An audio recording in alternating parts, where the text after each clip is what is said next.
பாருங்கள், இப்போ எங்கள் பெல்லாவுக்கு பயங்கரமாக கோவத்தில் இருக்குது. ஏன்னா நான் விளையாட போகலையாம், அதனால வந்து கூப்பிட்டுட்டு இருக்குது. விளையாடுற ஜாமானமெல்லாம் எங்கள் அம்மா எடுத்து ஒழிச்சு வச்சுருது. அதனால் இந்த துண்டை கொண்டு வந்து கொடுத்துக்கிட்டு இதையும் தூக்கி வீச சொல்லி சொல்லுது. நான் வரலேன்னு சொல்லி அப்படி உழைச்சிட்டு பாருங்க என்னை என்னெல்லாம் பண்ணுதுன்ட்டு. அடி வேணுமா, அடி வேணுமா, அடி வேணுமா, அடிக்கிட்டா அடிக்கிட்டா அடிக்கிட்டா அடிப்பியா அடிப்பியா அடிப்பியா? இம்சை இம்சை இம்சை.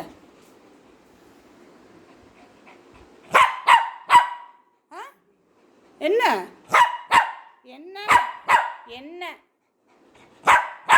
வாழைப்பாரு எப்படி ஆடுதுன்னு. நான் வரல விளையாட, நான் வரல. பாருங்க எப்படி கடிக்கிறது என்னைய. அடிப்பேன் அடிப்பேன், குடிச்சு விடுவேன், அடிச்சு போடுவேன்.